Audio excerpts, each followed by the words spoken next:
Have you ever felt that slow, sinking feeling deep in your chest? The one that tells you someone you trusted has been quietly pretending. It doesn't happen suddenly. It's not always betrayal in the loud, dramatic way movies show it. It's softer, more poisonous. It hides behind laughter, behind concern, behind the words, "I'm just being honest." You share your soul with someone, and somehow, piece by piece, you start feeling smaller. You question yourself more. You feel drained after talking to them, but you can't explain why. That's when something inside you whispers, "This isn't friendship. This is performance." Carl Jung, one of the greatest thinkers of the 20th century, understood this kind of emotional confusion better than almost anyone. He spent his life studying the hidden layers of human behavior, the parts of us that wear masks, pretend, manipulate, and hide behind charm. Jung called it the shadow, the unconscious part of the psyche that contains everything we refuse to see in ourselves. When people don't face their shadow, it starts controlling them. They project it onto others. And that's where fake friendships are born. Jung believed that every relationship in your life is a mirror of your own soul. That means every friend, every conflict, every disappointment is trying to show you something about yourself. But to see it, you have to look with honesty, not with hope, not with nostalgia, not with the illusion of who you wish they were. He once said that loneliness doesn't come from being alone, but from being surrounded by people who don't understand you. And that sentence alone captures the quiet agony of fake friendships. You can be in a room full of people laughing, but feel like your spirit is starving. You can share everything and still feel unseen, because what looks like connection on the outside is often disconnection on the inside. There are only two psychological signs that expose a fake friend, and they reveal everything. They are not dramatic. They don't scream for attention. They whisper. But if you listen, you'll never mistake illusion for loyalty again.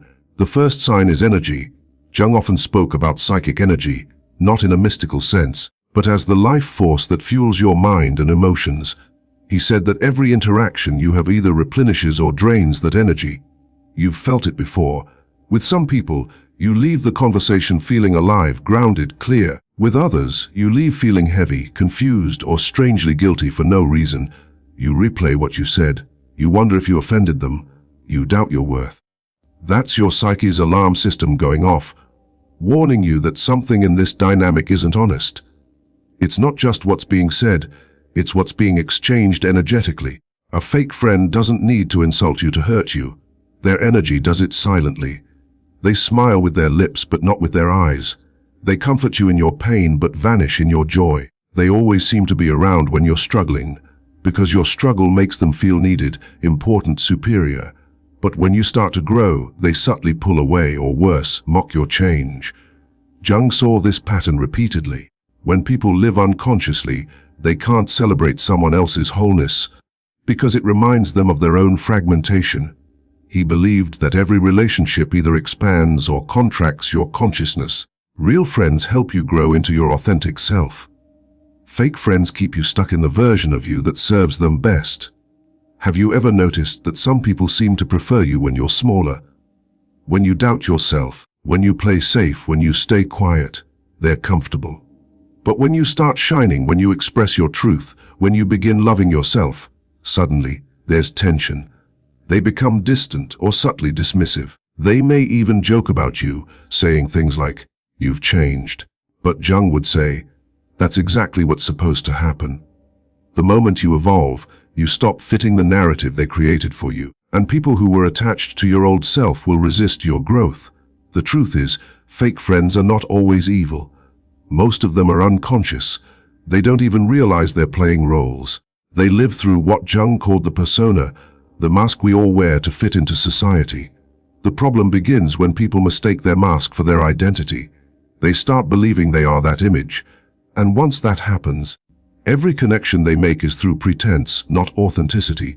You can always feel the difference. When someone meets you through their persona, the conversation might sound friendly, but it feels hollow. They ask questions that don't come from curiosity but from comparison. Their interest in you is not to understand, but to measure. Their compliments feel conditional. Their silence feels strategic. A real friend, on the other hand, is unmasked. They can hold your darkness without judgment. They don't flinch at your flaws or compete with your light. They exist with you, not above you, not beneath you, but beside you. Jung's own life reflected these lessons. Early in his career, he had a deep friendship with Sigmund Freud, his mentor, his intellectual father. They spent countless hours exchanging letters, exploring the depths of the unconscious. But as Jung began to see the psyche as more spiritual than Freud allowed, their relationship cracked. The friendship dissolved. It was devastating for Jung. For years he felt abandoned, betrayed, isolated. But that pain became the seed of his transformation. In his solitude he faced his shadow. He wrote, he dreamed, he painted, he went inward. Out of that darkness came his most profound insights, the ones that still shape modern psychology today. In losing a false friendship, Jung found his true self. That's the deeper meaning behind heartbreak and betrayal.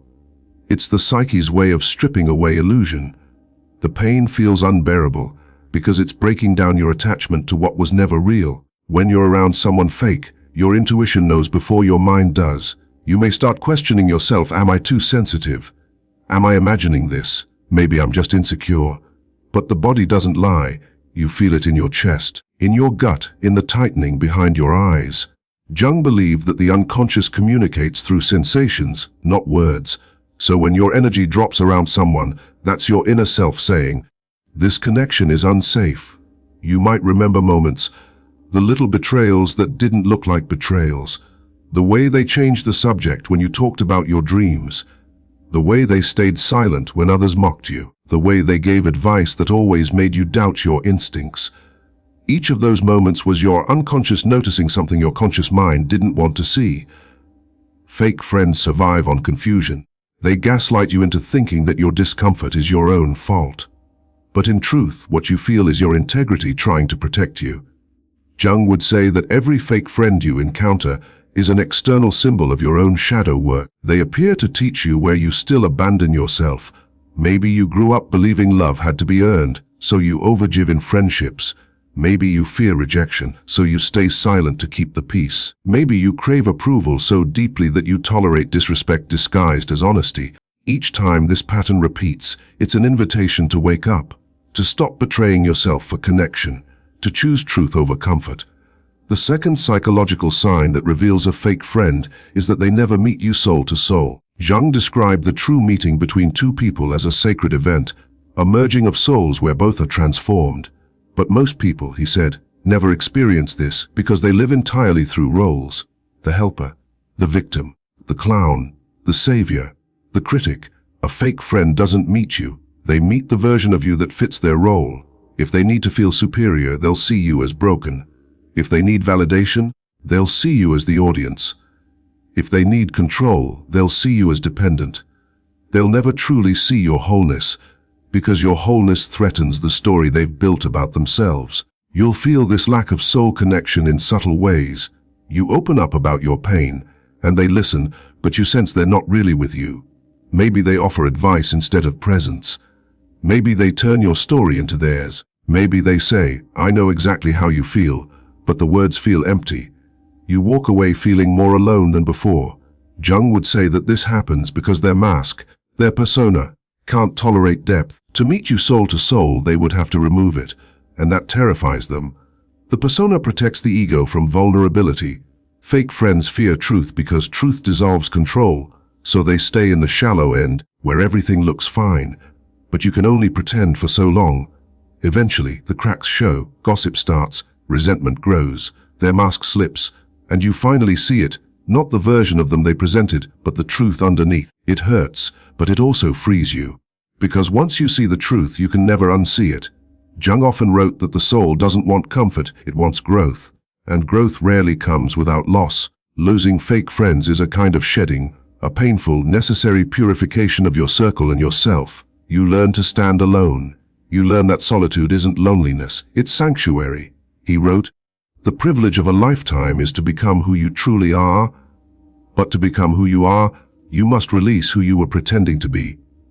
And that includes releasing those who were comfortable with your mask, but not your truth. So many people today suffer quietly in friendships that don't feed their soul.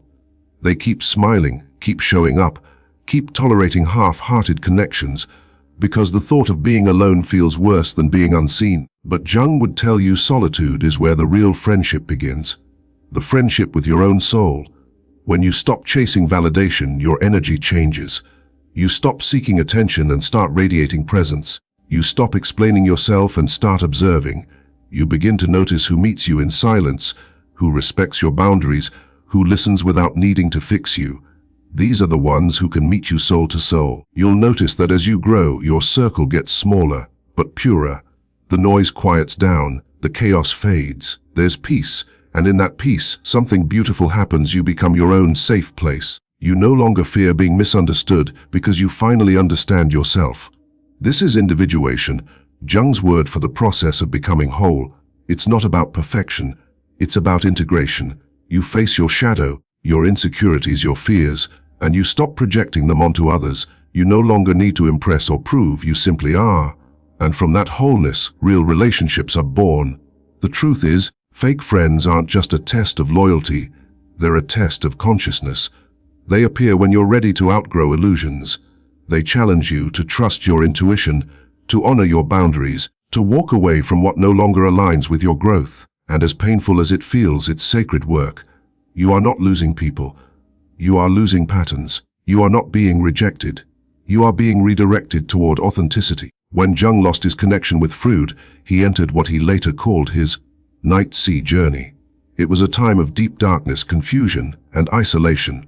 But he later said that it was in that darkness that his true life began. He met his soul there, and from that inner encounter came all his greatest ideas, the collective unconscious archetypes, the process of individuation. You might be going through your own night sea journey right now, realizing who's real and who never was. It's painful, yes, but it's also purification.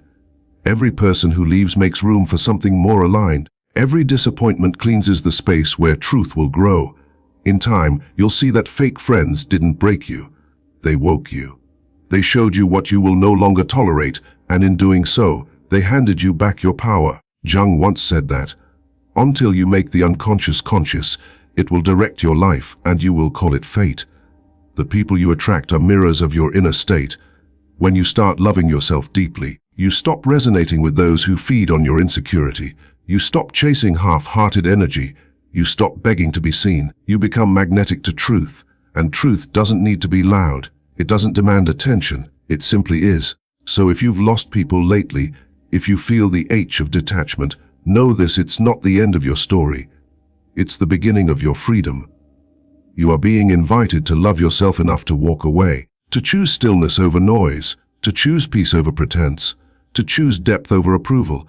Take a deep breath. You've survived their absence. Now learn to thrive in your own presence. Real friendship will come when you no longer need it to fill your emptiness. It will arrive quietly, gently, with people who see your soul and not your status, who celebrate your becoming instead of fearing it. You won't need to earn their care, and they won't need to prove theirs. It will just feel right. Until then, let the silence heal you. Let solitude polish your intuition. Let time reveal who's real, because once you see through illusion, you'll never fall for masks again. And maybe that's what Jung wanted for us all, to wake up, to stop mistaking imitation for intimacy, to stop confusing comfort for connection, to walk through the loneliness that comes with truth and find something deeper on the other side: peace, authenticity, and freedom. If this message resonates with you, take a quiet moment after this video to reflect. Think about who in your life truly nourishes your soul and who only drains it. Notice how your body feels around each person. The truth is always felt before it's understood. And if you'd like to continue this inner journey, watch our next video, where we dive even deeper into Carl Jung's insight on the 10 unacceptable behaviors you should never tolerate. Remember, losing fake friends isn't losing love. It's making space for real love to enter. The kind that doesn't need masks. The kind that feels like peace.